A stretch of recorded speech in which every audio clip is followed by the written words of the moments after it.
പുനേൽ delivery agent എന്ന വ്യാജേന വീട്ടിൽ അതിക്രമിച്ചു കയറി 22-കാരിയെ ബലാത്സംഗം ചെയ്തെന്ന പരാതിയിൽ വഴിത്തിരിവ്. വീട്ടിലെത്തിയത് പെൺകുട്ടിയുടെ സുഹൃത്ത്. പെൺകുട്ടിയും പിടിയിലായ യുവാവും കണ്ടുമുട്ടുന്നത് ആദ്യമല്ല. ഇരുവരും പെൺകുട്ടിയുടെ വീട്ടിൽ വെച്ച് പലതവണ കണ്ടുമുട്ടിയിട്ടുണ്ട്. യുവാവിനെതിരെ പരാതി നൽകിയത് ലൈംഗിക ബന്ധത്തിൽ ഏർപ്പെടാൻ നിർബന്ധിച്ചതിന്റെ ദേഷ്യം കാരണമാണെന്ന് പെൺകുട്ടി പോലീസിനോട് പറഞ്ഞു.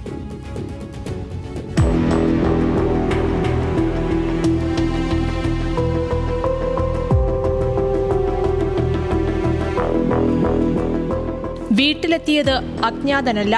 അറസ്റ്റിലായ യുവാവ് പെൺകുട്ടിയുടെ സുഹൃത്ത്. പെൺകുട്ടിയും യുവാവും ആദ്യമായല്ല കാണുന്നത്. ഒരു പൊതുപരിപാടിയിൽ വെച്ചാണ് ഇരുവരും ആദ്യമായി കണ്ടത്.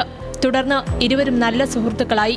പെൺകുട്ടിയുടെ വീട്ടിൽ വെച്ച് ഇവർ പലതവണ കണ്ടുമുട്ടിയിരുന്നു. ബുധനാഴ്ചയും ഇതുപോലെ കാണാൻ തീരുമാനിച്ചു. വീട്ടിലെത്തിയ യുവാവ് പെൺകുട്ടിയെ ലൈംഗിക ബന്ധത്തിലേർപ്പെടാൻ നിർബന്ധിച്ചു. പക്ഷേ താൻ തയ്യാറല്ലെന്ന് പെൺകുട്ടി പറഞ്ഞു. എന്നാൽ യുവാവ് വീണ്ടും പെൺകുട്ടിയെ നിർബന്ധിക്കുകയായിരുന്നു. ഇതിൽ ദേഷ്യം തോന്നിയാണ് താൻ പീഡനത്തിനിരയായെന്ന് പോലീസിൽ പരാതി നൽകിയതെന്ന് പെൺകുട്ടി മൊഴി നൽകി. തുടക്കത്തിൽ തെറ്റായ വിവരങ്ങളാണ് പോലീസിന് നൽകിയതെന്നും പെൺകുട്ടി മൊഴി നൽകിയിട്ടുണ്ട്.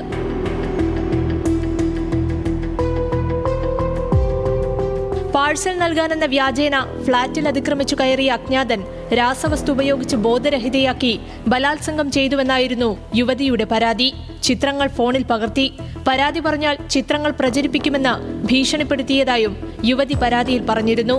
സംഭവം നടന്ന 2 ദിവസത്തിനു ശേഷം പ്രതിയെ പോലീസ് പിടികൂടുകയും ചെയ്തു. എന്നാൽ പിടിയിലായ യുവാവിനെ ചോദ്യം ചെയ്തതിനു പിന്നാലെയാണ് കേസിൽ അപ്രതീക്ഷിത വഴിത്തിരിവുണ്ടാകുന്നത്.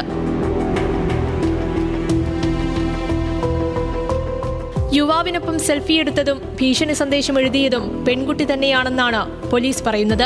യുവതിയെടുത്ത ചിത്രത്തിൽ യുവാവിന്റെ മുഖം വ്യക്തമായും കാണാമായിരുന്നു. പിന്നീട് എഡിറ്റ് ചെയ്താണ് ഇയാളുടെ മുഖം വ്യക്തമാകാത്ത രീതിയിൽ ക്രോപ്പ് ചെയ്ത് മാറ്റിയത്. ആ ഭീഷണി സന്ദേശം ഫോട്ടോയിൽ എഴുതിയതും യുവതി തന്നെയാണെന്ന് പോലീസ് കണ്ടെത്തിയിരുന്നു. അന്വേഷണത്തിൽ ഇരുവരുടെയും കുടുംബങ്ങൾക്ക് പരസ്പരം അറിയാമായിരുന്നുവെന്നും പോലീസ് കണ്ടെത്തിയിരുന്നു. അന്വേഷണം പുരോഗമിക്കുന്നതിനിടെയാണ് കേസിൽ വഴിത്തിരിവാകുന്ന വിവരങ്ങൾ പുറത്തുവരുന്നത്.